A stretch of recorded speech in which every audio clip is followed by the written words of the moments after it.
Lesson 6.4, Proving a Quadrilateral is a Parallelogram. This lesson requires a lot of rules that you were supposed to remember from lessons and topics ago to create proofs. But it starts out, use the tool to sketch the quadrilaterals as described in the table. Include the diagonals. So you're going to use these tools. And if I were in a live class, I would have my students actually do this. On the computer, talk to your teacher, see if they actually want you to do this one or not. So quadrilateral 1, you're supposed to have no parallel sides, but 2 consecutive pairs of the sides should be congruent. So that's your first drawing. Your second, quadrilateral 2, you have 1 pair of parallel sides and exactly 1 non-parallel pair. So you need 1 set of sides that is not parallel. And then quadrilateral 3, your third visual, you need 2 parallel sides and 2 opposite pairs that are congruent. And then it's going to ask you some questions about those things. And once you have those drawings, you should be able to answer those questions. Investigate sides to confirm a parallelogram. So before we actually get into these proofs, I'm going to write at the top of this page just some things that we're supposed to remember from our previous lessons, basically, if we have a parallelogram. So if, and this is that parallelogram symbol, if there's a parallelogram, then there's a few things we should know. One of the things, and I'll just make like little bullets. So opposite sides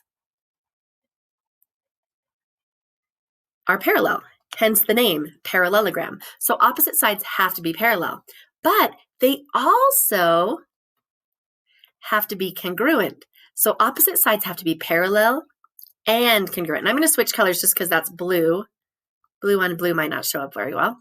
And then we need to know that opposite angles are congruent. So if you have opposite angles, and I know it's hard to read all my writing, but if you have opposite angles, they will be congruent to each other. Consecutive angles are supplementary. And I'm just going to put in parentheses 180 because I can fit 180 more than I can fit supplementary. So consecutive, one right after each other, those angles add up to 180. Opposite angles are congruent. Opposite sides are parallel and congruent. And then the diagonals. The diagonals bisect each other. And so the point where the 2 diagonals come together, that point is the midpoint. Those are the properties of parallelograms. So if something's a parallelogram, by definition, then those things are true, this list. But to prove something's a parallelogram, we're kind of working backwards. We're given this information over here, and then we are going backwards by trying to prove that something's parallel, or something's a parallelogram. So think of this list. If you don't have this list written down, you probably want to. So if it's a parallelogram, opposite sides are congruent and parallel. Opposite angles are congruent. Consecutive angles are supplementary. They add up to 180. And then their diagonals bisect each other. So when we look at this actual problem, we're working backwards to prove that it's a parallelogram. Look at what they give you. They tell you AB is congruent to CD, there are tick marks, and that these 2 opposite sides, top and bottom, those 2 are also congruent. Doesn't say anything about parallel, but I'm going to put some markings here. I do know that this side is shared, and by the reflexive property, that side in the middle, that would also be congruent on each triangle. So these triangles are congruent by side, side, side. Well, if the sides are congruent, what will that tell us? That will tell us a lot of things, but specifically, that will tell us that this angle and this angle will be the same. This angle and this angle will be the same. It's a rotated version. The triangles are a rotation of each other.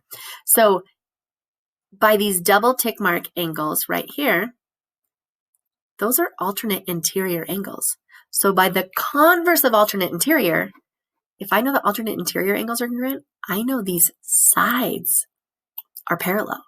And the single arc mark, if I know those angles are congruent, I know these sides are parallel because of the converse of alternate interior. So opposite sides now are congruent and they're parallel. I just showed that this is a parallelogram by proving that the triangles are congruent. Since the triangles are congruent, I marked the angles, CP, CTC, and if those angles, specifically alternate interior angles, are congruent, then the opposite sides are parallel. When we look at this problem, it says explain why we cannot conclude that ABCD is a parallelogram. Well, let's look at it. ABCD, if I look at this and I'm like, okay, well, again, I've got this third line or side that's shared, that shared side. So by the reflexive property, I know that that shared side is the same. And I can prove that these triangles are congruent. So by side, side, side, the triangles are congruent. But look at the opposite sides. For sure, the triangles are congruent. But the opposite sides, and I'm boxing these differently, opposite sides are not congruent. Corresponding parts of the triangles are, but opposite sides of the quadrilateral are not. So, unfortunately, even though the triangles are congruent, it doesn't necessarily mean it is a parallelogram. And so I would say it's not a parallelogram because opposite sides are not congruent. All right, here's some of the rules, and there's a lot of theorems today. So converse of theorem 6-7, it says if both pairs of opposite sides of a quadrilateral are congruent, then it is a parallelogram. So not just one set of parallels or congruent sides, you need both sets. These sides are congruent to each other and these sides are congruent to each other. And if that's true, then you can prove it is a parallelogram. So let's look at this and see, well, so what? What does this mean? So Tio sketches a design of a quadrilateral shaped building. So there's this little sketch. If angle 1 is supplementary to 2 and 4, so 1 is supplementary to 2, 1 is supplementary to 4, is this a parallelogram? So let's just think about this and think of parallel lines. That's the way I think is the best way to start. So if angle 1 and 2 add up to 180, by the converse of same side interior, because these two angles are same side interior. Angle 1 and angle 2 are same side interior. So if those are supplementary, then that means these lines are parallel. But it says angle 1 is also supplementary to angle 4. So 1 and 4 are right there where they're located. Those are also same side interior, which means by the converse of same side interior, these sides, the left and right, those are also parallel. So I have opposite sides that are parallel. This is definitely a parallelogram. I'm going to let you do this one on your own, but basically figure out, would it make sense to be a parallelogram, and think of all the properties of a parallelogram if angle 1 and 3 are the same or congruent and 2 and 4. And then you can check your answer and go through it step by step. So I look at this problem and I'm like, okay, right away I notice that E and G are congruent. So E and G. And I say, okay, well, this opposite angles are congruent, which is great. But then this 27, and it doesn't tell me what angle D is, so I need to figure it out. So I know together all of these angles have to equal 360 because of the 180 and minus 2 to give you the total interior. I just need to figure out, I'll just call that D, angle D. D plus 153 plus 153 plus 27. Does that indeed equal, when I set it up, can I get it to equal to 360? And what would D equal? So I need to solve for D. If it's 27, which is what I want, then I know opposite angles are congruent and consecutive angles, one right after each other, consecutive angles would be supplementary if D equals 27. So I need you to figure that out. I really like this problem because it kind of tricks you. It kind of makes you think that it's a parallelogram, but it actually isn't. So you look at these two consecutive angles, O and N, and they add up to 180. So you're like, oh, consecutive angles. Those are supplementary. But then looking at O and L, those are not supplementary. So this angle L and this angle O aren't supplementary. So you have to look everywhere. Are all consecutive angles supplementary? And the opposite angles aren't even congruent. So definitely this is not a parallelogram. If the angles in a quadrilateral have all sets of consecutive angles, supplementary, then it is definitely a parallelogram. So it doesn't just count for one set, all consecutive angles have to be supplementary. And if so, then it's a parallelogram. Another theorem also about angles. If the opposite angles, so straight across from each other, if the opposite angles of a quadrilateral are congruent, then it's a parallelogram. Both sets have to be congruent. And in this case, they are. So I know this figure is a parallelogram. So once you know that it's a parallelogram, what can you do with that information? So for what values would this actually be a parallelogram? So I have to have opposite sides congruent. So as I write this, 4r plus 7, it would have to equal 7r plus 1. And if I can solve for r and it actually plugs in and can be equal to each other for both opposite sides, then I know that it is a parallelogram. So we just solve this using our algebra. Subtract 4 from both sides for r. So I have 7 equals 3r plus 1. You need r by itself. Subtract 1 on both sides. So I have 6 equals 3r. And I hope you can see what r equals. Divide by 3 on both sides, and I get r equal to 2. So if r is 2, then opposite sides are congruent. Those opposite sides, right and left. But now I have to try the other one because I can't just say it's true if only one set. So now I'm going to do for the s's, and I'm going to make sure my s looks very clear like an S and not a 5. Hopefully you can tell the difference. Oh, definitely. And so 2s minus 2. Oh, now it kind of looks like an 8. We're going to do our best. So subtract s on both sides. I get 5 equals s minus 2. So I'm going to add 2 to both sides. And so I have s equals 7. And for the value of 7, if I plug 7 back into here, I would get 7 plus 5, that's 12.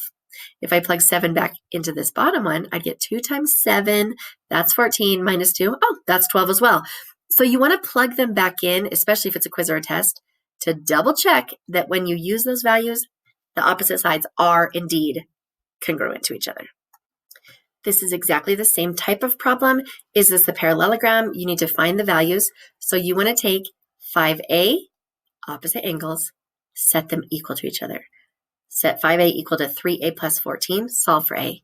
And then here, 5b plus 1, set that equal to 3b plus 37, and see the values to make those opposite angles congruent. This one, it actually is giving you the values. If x is 25 and y is 30, is it a parallelogram? So you are literally going to take these numbers and plug them into each of these spots. Once you plug them in, double check, are opposite angles congruent? And our consecutive angles, the ones right next to each other, are those supplementary? If it works once you plug those numbers in, then it is a parallelogram. If it doesn't work, then it is not a parallelogram. Same here. Is this a parallelogram? Whoops. With G is 14 and H is 5. So again, plug in the H's, plug in the G's, double check, are those opposite sides congruent? And if they are, then it is a parallelogram. So here's another theorem. If the diagonals of a quadrilateral bisect each other, where x is the midpoint of both diagonals, then it is a parallelogram. And we can use that information to help us solve. Here's one more theorem. If the opposite sides of a quadrilateral is both congruent and parallel. So it would have to be both, just one set. You have to show that one set is congruent and parallel. You don't have to do both. Then it would be a parallelogram. So let's look at this problem. It says, given that AX equals CX, so this segment right here is bisected. X is definitely the midpoint because both segments are congruent. And then BX is congruent to DX. Both segments are congruent because D is that midpoint. you need to show, is it parallel? And I believe this one does a proof. So try to get these proofs and go through step by step. What reasoning would you show that is a parallelogram? And this gives you practice with the 2-column proofs, which is always a good idea to practice those. Oh, and here's another one. What values? So you're going to solve. Diagonals bisect each other. So set these diagonals equal to each other and set these diagonals equal to each other. So the 7p plus 1 equal to the 5p plus 3. Solve for p. 3q plus 1 set equal to 2q plus 3 and solve for those variables. Is this a parallelogram?